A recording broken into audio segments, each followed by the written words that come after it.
Students, welcome back to royal Ayurveda academy. आज की इस वीडियो में हम बात करने वाले हैं अपने गणतंत्र के वेरी इंपॉर्टेंट चैप्टर, जिससे एसएक्यू और एलएक्यू और एमसीक्यू तीनों आ सकता है, and that is personal identity. Definition of identification क्या है? Identification is defined as a determination of the exact individuality of a person, whether living or dead, ये दोनों के लिए complete और partial, और from skeletal remains और decomposed body, यहाँ तक कि उन bodies के लिए भी जिनका बस skeleton बचा है और उन bodies के लिए भी जो decompose होनी शुरू हो गई हैं। It consists of establishing key personal parameters that distinguish one individual from all other in the society। वो क्या है देखते हैं। एक होता है कंप्लीट आइडेंटिफिकेशन, एक होता है इनकम्प्लीट आइडेंटिफिकेशन। कंप्लीट का मतलब होता है absolute fixation of the identity of an individual bye matching unique parameters, for example fingerprints, DNA profile, specific dental records और यूनिक सर्जिकल इम्प्लांट्स। यानी कंप्लीटली एब्सोल्यूट उसका हमें पता चल रहा है। इनकम्प्लीट का मतलब है determination of certain general physical और biological characteristics like that narrow down the identity but do not unique identify the person. ठीक है, इसमें क्या कह रहे हैं कि फिजिकल और बायोलॉजिकल कैरेक्टर से हमें पता चल जाता है, बट उसकी आइडेंटिटी यूनिक मतलब वो एक पर्सन कौन है ये पता हमें नहीं चल पाता। उसकी कुछ हमें मिल जाता है कि इसका जेंडर क्या है, ठीक है, इसका एज क्या है, इसकी रेस क्या है, मतलब ये कहाँ से है और किस तरह का उसका खाना पीना होगा, वो सारी चीज़ें हमें पता चल सकती हैं। जैसे उसकी आंखें बड़ी हैं, उसका स्कल बड़ा है, तो उसका रंग कैसा है, ठीक है। तो ये सारी चीज़ों से हमें उसका पार्शियल आइडेंटिफिकेशन होता है। कंप्लीट का मतलब है हमें वो ही पता चल जाए कि वो कौन है। Medico legal importance and circumstances requiring identification, इसका क्या मतलब है कि इसकी ज़रूरत कहाँ कहाँ पर हमें पड़ती है। लिविंग केसेस में बात करें तो क्रिमिनल केस में लाइक आप याद कर सकते हो असॉल्ट्स में, रॉबरी में एंड होमिसाइड में। Impersonation and fraud, claiming property inheritance में ये बहुत ज़्यादा यूज़ होता है कि प्रॉपर्टी किस के वो उसके पिता थे, ये उनके बेटे हैं। इन सब चीज़ों में फॉल्स आइडेंटिटी पेंशन के लिए लोग करते हैं बहुत ज़्यादा, पासपोर्ट के लिए, इंश्योरेंस क्लेम्स के लिए और बैंक अकाउंट्स के लिए, ये सारी चीज़ें इसमें आइडेंटिफिकेशन की ज़रूरत होती है। सिविल डिस्प्यूट्स में क्या हो जाएगा, डिस्प्यूटेड पैटर्निटी मैटर्निटी के लिए आप इसे याद कर सकते हो। और even mix up of the newborn babies in hospital, ठीक है। हॉस्पिटल में क्या होता है कि बच्चे बदल जाते हैं, एक्सचेंज हो जाते हैं या मिक्स अप हो जाते हैं। Loss of memory and mental state, amnesia जिनमें हो जाता है, जो अपनी याददाश्त खो देते हैं, जो बच्चे खो जाते हैं, और मेंटली जो इनकैपेबल पर्सन है। मैरिज एंड कॉन्ट्रैक्ट की बात करें, verify identity and age for marriage contract, बस आप इतना याद कर लेना ये चारों पॉइंट्स। इन डेड जो मर गया है, अनक्लेम्ड एंड डिकम्पोज बॉडी में पता लगाने के लिए कि कौन है, कहाँ से है, ठीक है। Identification of dead bodies found in public place like rivers या फिर प्लेन क्रैश में, ट्रेन एक्सीडेंट्स में, ठीक है। म्यूटिलेटेड एंड डिसमेंबर्ड यानी होमिसाइडल, जिससे छेड़छाड़ की गई हो, ठीक है। Mass disasters like aircraft, train accidents, natural calamities like earthquake, floods, tsunamis, terrorist attack, explosions और industrial fires, इन सब में ज़रूरत पड़ती है डेड में आइडेंटिफिकेशन की। बर्न बॉडीज़ में यानी थर्मल इंजरीज़ में, जिसकी वजह से एक्सटर्नल फेशियल फीचर्स और सॉफ्ट टिश्यूज़ जल जाते हैं, डैमेज हो जाते हैं। Skeletal remains, discovery of bones in exhumations, shallow graves और archaeological forensic excavation। क्या होता है डेड बॉडी में जब हमें स्केलेटल मिलता है, जो कि हमें ग्रेव से भी मिल सकता है, एक्सह्यूमेशन जब हम दोबारा करते हैं, है ना, और फोरेंसिक एक्सकवेशंस में मिलता है। अब आइडेंटिफिकेशन डाटा कौन कौन से होते हैं वो सबसे पहले देखते हैं। प्राइमरी आइडेंटिफिकेशन और सेकेंडरी।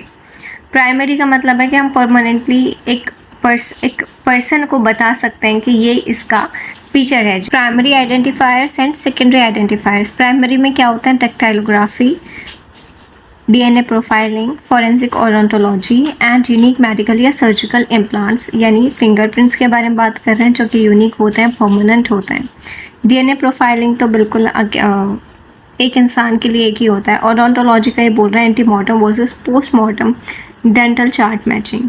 ठीक है कि एंटीमॉर्टम यानी डेथ से पहले और डेथ के बाद का चार्ट मैच करते हैं। मेडिकल इम्प्लांट्स इसमें क्या है? ऑर्थोपेडिक प्लेट्स है ना, जिनकी बोन फ्रैक्चर्स हो जाती हैं। सीरियल नंबर पेसमेकर्स, पेसमेकर ठीक है जो दिल में पड़ता है, आर्टिफिशियल जॉइंट्स तो नहीं है। तो ये सारी चीज़ों से पता चल जाता है एक पर्सन का।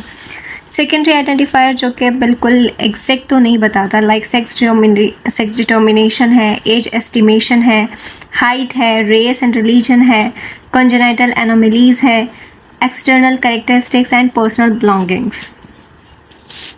सबसे पहले एंड द सबसे important thing is estimation of age and its medico legal importance. इससे क्वेश्चन आएगा, PYQ है एंड इम्पॉर्टेंट है।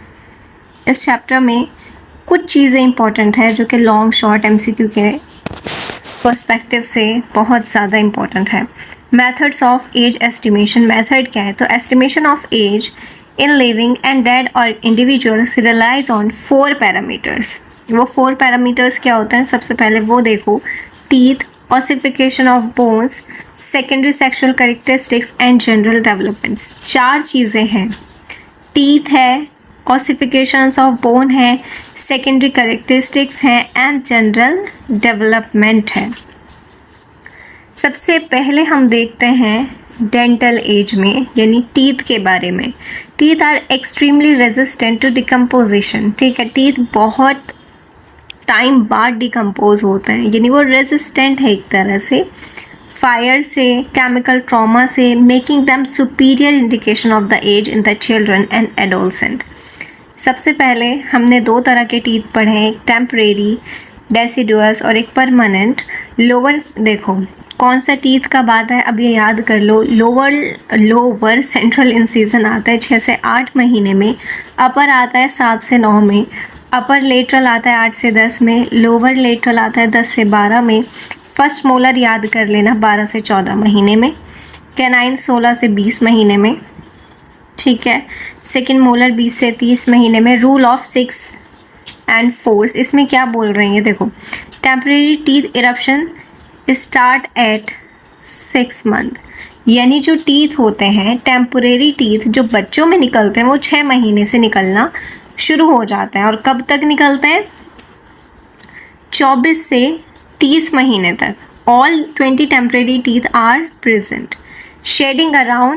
Shading begins around 6 years. ये हम 3rd प्रॉफ में कौमार भत्ते में पढ़ते हैं, तो मैंने इसे याद किया था 6 और 6, यानी 6 मंथ में बच्चों में टीथ आएंगे और परमानेंट वाले 6 ईयर में आएंगे।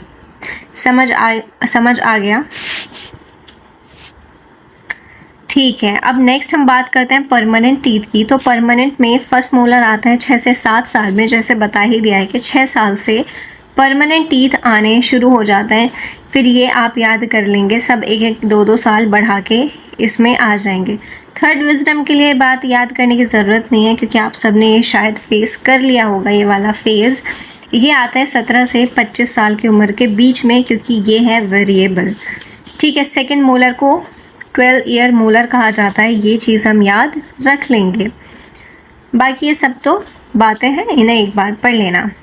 अब ये आपको याद करने की ज़रूरत नहीं है क्योंकि इतना डीप एग्ज़ाम में पूछा नहीं जाता है। सेकेंड फैक्टर हमारा आता है ऑसिफिकेशन ऑफ बोन का, ये हम देख लेंगे, इससे MCQ बन सकता है।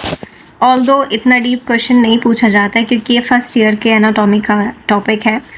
Radiology assessment of epiphyseal appearance and union with diaphysis the most precise between. ठीक है, इन टॉपिकल लाइक इंडिया 1 से 2 साल अर्लियर दैन इन, कोई दिक्कत नहीं है। एल्बो जॉइंट्स में क्या होता है जो इम्पोर्टेंट है वो मैं आपको बता देती हूँ, ये आप चाहो तो पढ़ लेना एक बार। ये चीज़ याद करना। स्कल सुचर्स क्या होता है, देखो अपीयरेंस एज और सेंटर क्या है और एज क्या है, ठीक है, अपीयरेंस एज और फ्यूज़न की एज। तो इसका सूचर्स का स्टार्ट होता है, लेकिन इनका जो कंप्लीट क्लोजर हो जाता है वो 50 से 60 में हो जाता है। इस चीज़ को याद रखेंगे, ये पूछा जा सकता है। बस इतना ही याद करना है। थर्ड कैरेक्टरिस्टिक अब हमारा आता है सेकेंडरी सेक्सुअल कैरेक्टरिस्टिक्स, ठीक है। इसमें हम देखते हैं सबसे पहले मेल्स में क्या होता है, टेस्टिकुलर एनलार्जमेंट होता है 11 से 12 साल में। First sign of puberty in males. Pubic hairs 12 से 13, penile growth and axillary hair 13 से 14, वॉइस चेंज में आता है 14 से 16 साल में। Facial hairs and chest hair 16 से 18 साल में। फीमेल्स में बात करते हैं तो ब्रेस्ट डेवलपमेंट 9 से 11 साल में। प्यूबिक हेयर 10 से 12, एक्सिलरी हेयर 11 से 13, मेनार्क एंड मेनोपॉज याद कर लेना। मेनार्क का ही बोल रहे हैं ये तो 12 से 14 साल, ठीक है, मान लेते हैं कि 13 साल इसमें है। मेनोपॉज का तो आपको पता ही है 50 इयर्स होता है। जनरल डेवलपमेंट्स की बात कर रहे हैं ये, standing height and weight usefully infant and toddlers बच्चों में। Mental maturity, speech development, cognitive milestones, ये इससे हमें पता चल जाता है। नेक्स्ट हम देखते हैं medico legal importance of age क्या होती है, and this is very important point. सबसे पहले देखते हैं criminal responsibility. Nothing is an offence done by a child under 7 year old, यानी जो 7 साल का बच्चा है, यानी 0 से 7 साल तक के बच्चे जो भी करते हैं वो ऑफेंस नहीं माना जाता।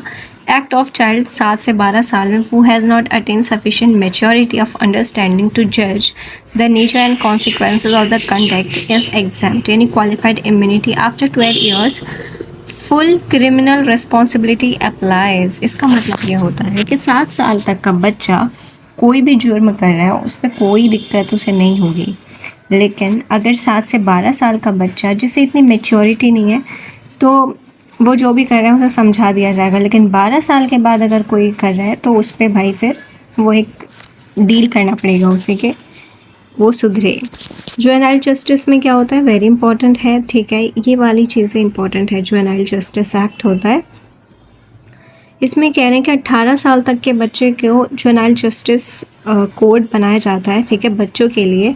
इसमें 16 से 18 साल तक के बच्चे होते हैं जो कि रेप या मर्डर करते हैं, उन्हें समझाया जाता है, उन्हें बताया जाता है कि इसके क्या क्या बैड इफ़ेक्ट्स हैं, ये ऐसा वो ना करें, ठीक है, क्योंकि बच्चे बचपन से ही फिर वो ख़राब हो जाते हैं अगर उन्हें क्रिमिनल कोर्ट में डाल दिया जाए। एक बात बताओ आप मुझे, बच्चे ने कोई जुर्म किया है, मान लो वो 17 साल का है और उसे आपने जेल में डाल दिया, तो वहाँ जाके तो वो और कैदियों से मिलेगा और ख़तरनाक ख़यालात उसके दिमाग में वो डालेंगे, समझते हो। तो इसलिए कहा जाता है कि बच्चों के लिए अलग से जुवेनाइल जस्टिस कोर्ट बनाए जाते हैं, वहाँ पर उनकी फ़ास्ट ट्रायल, मतलब फ़ास्ट कोर्ट होते हैं एकदम, उन्हें जो भी उन्होंने सही गलत किया है, कोई बेगुनाह है, बेकसूर है, या फिर जिसने वाकई वो किया है, क्राइम किया है, उसे समझाया जाता है, उसे कोई सज़ा नहीं देती, रिहेबिलिटेशन उसे कराया जाता है। एक्चुअली ये मेरा अगस्त तंत्र में टॉपिक था जुवेनाइल कोड का, जिस पे मैंने प्रेजेंटेशन दी थी, तो वहाँ पे ये पॉक्सो एक्ट, इन सब के बारे में बात हमने की थी। तो जो भी बच्चे जो करते हैं उन्हें पहले रिहेबिलिटेट करो, उन्हें सज़ा नहीं दी जाती है, ठीक है। अगर वो दोबारा से कोई गलती करते हैं और वो 18 साल से ऊपर के तो फिर उन्हें सज़ा दी जाती है, ठीक है। तो इस चीज़ को हम ख़ास तौर से याद रखेंगे, बहुत ज़्यादा इम्पॉर्टेंट टॉपिक है एग्ज़ाम पॉइंट ऑफ व्यू से भी और रोज़मर्रा ज़िंदगी में भी इसका हमें पता होना चाहिए। वैलिड कंसेंट इज़ अंडर 12 साल की air can not give consent. 12 साल से छोटा बच्चा कंसेंट नहीं दे सकता, 12 साल से ऊपर का बच्चा दे सकता है। Sexual offence and POCSO act की जो मैं बात कर रही थी, 18 साल, ठीक है, 18 साल के अंडर वाले पॉक्सो एक्ट में आते हैं। Sexual intercourse with a woman under 18 years और विद और विदाउट हर कंसेंट का इसे रेप कहा जाता है। किडनैपिंग एंड अबडक्शन की बात करें तो ये भी 16 साल अप्लाइज टू 16 साल मेल एंड 18 ईयर जो भी है, ठीक है, females. Legal age of marriage इन्होंने बता ही दिया है, 18 साल फीमेल्स के लिए और 21 साल मेल्स के लिए, एंड ठीक है जो भी। एम्प्लॉयमेंट एंड चाइल्ड लेबर, देखो ये इंपॉर्टेंट है क्योंकि स्वस्थ व्रत में भी हम पढ़ते हैं, जब हम फैक्ट्री एक्ट पढ़ते हैं तो employ is an occupation prohibited, यानी 14 साल से नीचे बच्चों को कोई कारोबार नहीं देगा। 14 से 18 साल को भी हजार्डस ऑक्यूपेशन नहीं मिलेगा, यानी जो उनके जान के लिए ख़तरा है। सिविल राइट्स, वोटिंग राइट आपको 18 साल में मिल जाता है। ये आपको medico legal aspect of age बता रहे हैं कि एज का क्या क्या रोल होता है। ड्राइविंग लाइसेंस बन जाता है, अरे ठीक है, 20 ईयर्स फॉर ट्रांसपोर्ट व्हीकल, ठीक है, बस इतना याद आप कर लेना। Medico legal aspect, importance of race, religion and sex की। रेस में हम बात करते हैं तो race, determination of racial origin is critical in skeletal remain analysis, mass disasters में और एंथ्रोपोलॉजिकल प्रोफाइलिंग में। देखते हैं इसमें हम किस किस चीज़ को मद्देनजर रखते हैं। Skull shape and cephalic index. Cephalus is the word related to head, orbits यानी आई ऑर्बिट्स, नेजल यानी नाक, and facial profile and palate shape. तो इसमें हम क्या क्या याद रख लेंगे, स्कल याद रख लेना, मोनोसेफेलिक, लॉन्ग हेड होता है इनका, ब्रॉड हेड होता है, ठीक है। और ऑर्बिट्स कैसे होते हैं, ट्रायंगुलर, स्क्वायर एंड सर्कुलर। इतना याद कर लेंगे ना, इतना ही याद कर लेना बस, और क्या याद करना है, बस इतना याद कर लेना। रिलीजन की बात करते हैं, दिन में वीडियो रिकॉर्ड करते हैं तो इतने मैसेज आते हैं तो वीडियो को इतने कट देने पड़ते हैं। सर्कमसीजन को देखते हैं, mandatory practice in Islam and Judaism, absent in most Hindus, Christians, Sikhs, unless perform for medical indication, ठीक है। तो ये कह रहे हैं कि मोस्टली इस्लाम में होता है एंड जुडाइज्म में होता है, और एब्सेंट होता है हिंदूज़ में, क्रिश्चियंस में एंड सिख्स में। अच्छा भाई, ईयर एंड नोज पियर्सिंग की बात करते हैं तो ईयर पियर्सिंग, कर्णवेद is a common in Hindu males and females. Nose piercing is predominantly seen in females in Asian culture, ठीक है। तो रिलीजियस स्टेटूज एंड सिंबल्स होते हैं सबके अलग अलग, हिंदुइज्म के, क्रिश्चियनिटी के और सिखिज्म के, ये आप पढ़ लेना। बॉडी मॉडिफिकेशन में क्या होता है, tilak, ritual marks and forehead और बॉडी, है ना, बॉडी पर भी होता है एंड हेड, फॉरहेड पर। Determination of sex and medico legal importance की बात करते हैं तो Barr body is the feature of female, ठीक है। ये पेन को क्या हो गया, इन फीमेल्स हो गया। Drumstick features, Davidson body, small accessory, ठीक है, कुछ नहीं है, बस ये वाला याद कर लेना।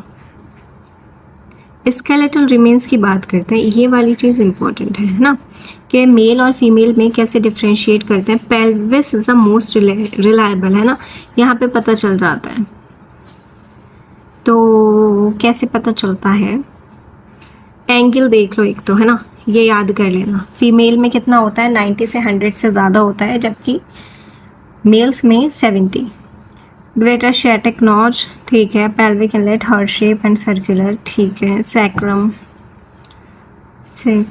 पेरियोलियम, पेल्विक कैविटी देख लें। इसमें क्या होता है, शैलो होता है और ब्रॉड और सिलेंड्रिकल होता है, जबकि मेल्स में डीप एंड फनल शेप होता है, इतना याद कर लेंगे। स्कल में देखते हैं, जनरल अपीयरेंस में तो लार्ज हैवियर, जबकि फीमेल्स में छोटा होता है, पता ही है। एंड फीमेल्स में मोस्टली सारी चीज़ें छोटी होती हैं, सो मैंडिबल, चिन सब छोटा है, ऑसिपट सब, ठीक है, सब एक बार पढ़ लेंगे, सब स्मॉल है इसमें। अच्छा, ये कह रहे हैं कि ठीक है, वेरी रेयर होता है ये इतना डीप जाने की इसमें ज़रूरत नहीं है, ये तो हमने पढ़े हैं। क्लाइनफेलर सिंड्रोम, टर्नर सिंड्रोम, ये एक बार देख लेंगे। ट्रांसजेंडर राइट्स एक्ट 2019 इंडिया में recognize self perceive gender identity, ये हमें समझ नहीं आता, ये हमारी समझ से ही बाहर है, इस पे तो हम बात ही नहीं करेंगे। मुझे ये सारी चीज़ें समझ नहीं आती कि समाज में क्या हो रहा है, क्या लोग कर रहे हैं, मुझे इससे कोई मतलब नहीं है, क्योंकि सुन के हमारी खोपड़ी घूम जाती है कि ये हो क्या रहा है, व्हाट इज़ दिस। अच्छा भाई, मेडिको लीगल इंपॉर्टेंस क्या होता है, मैरिज वैलिडिटी, ठीक है। इन्वेस्टिगेशन ऑफ सेक्स ऑफेंसेस में, सिविल राइट्स में अलग अलग होता है प्रॉपर्टी के हिसाब से, है ना। Identification in mass disaster and dismember remains is for, ठीक है, ये सब आप कर लोगे। मोल्स टैटू स्कार्स की बात करते हैं तो मोल्स क्या होता है, जो हमारे तिल होता है, ठीक है, परमानेंट डार्क ब्राउन या ब्लैक या रेडिश, एलिवेटेड हो सकता है, फ्लैट भी हो सकता है और फाइन हेयर्स भी हो सकते हैं। मेडिकलिकल एस्पेक्ट इसका क्या है कि reliable identifier in both living and dead, अगर पता चल जाए उसकी पोजीशन क्या है, एग्जैक्ट डायमेंशन क्या है, शेप कैसा था, ये सारी चीज़ें पता चल जाए तो हम बता सकते हैं कि हाँ ये वही इंसान है। जैसे आपने वो सुना होगा, कोई एक डॉक्टर थी जो, मुझे नहीं पता वो सुसाइड था, होमिसाइडल था, क्या था, बहुत टाइम पुरानी बात है, डॉक्टर अदीबा नाम था, नाम तो याद आ गया मुझे।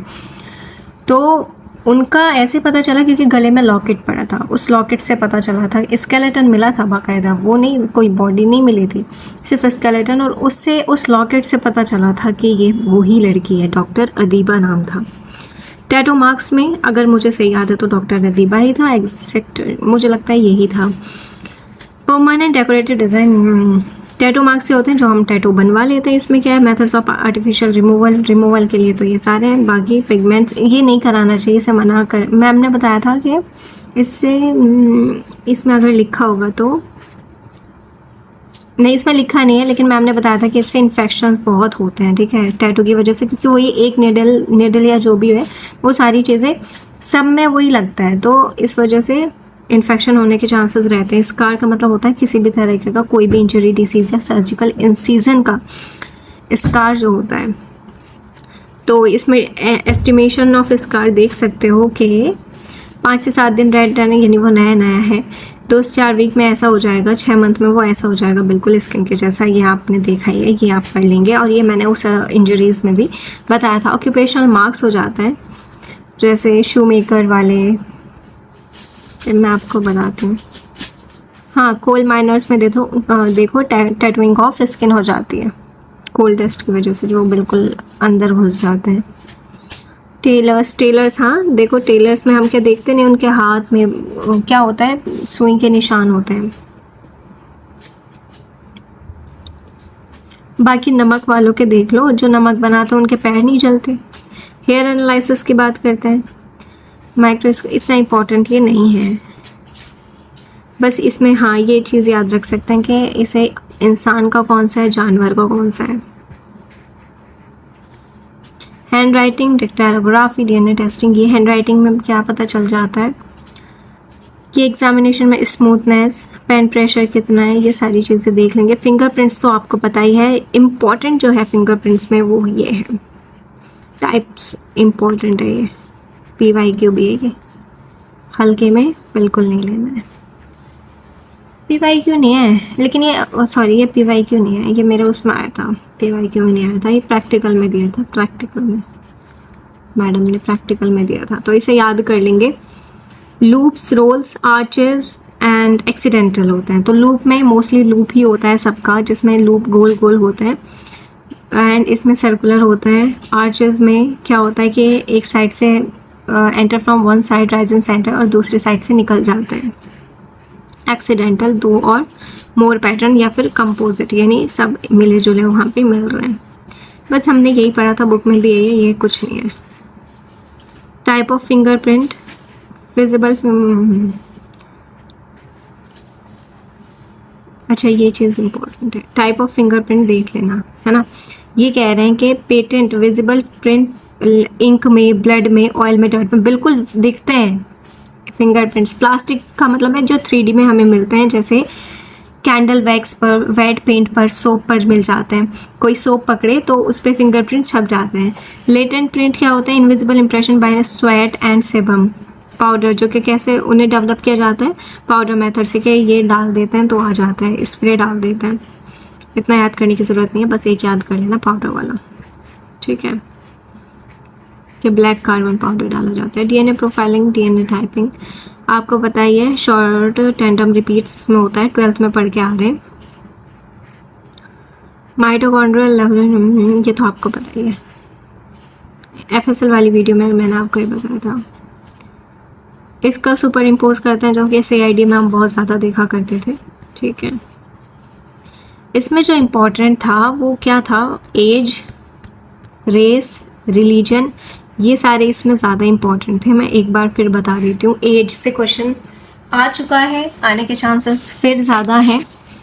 एज हो जाएगा, रेस और रिलीजन हो जाएगा, ये सब आप एक बार पढ़ लेना जो ये टेबल है पूरी, ठीक है। Age age age age, religion हो जाएगा, रेस हो जाएगा। रेस को चाहो तो आप अपनी बुक से एक फॉर्मूले एक दो हैं वो पढ़ लेना, ठीक है। बस यही ज़्यादा इसमें इम्पोर्टेंट है, बाकी फिर डीएनए वाला आ जाएगा।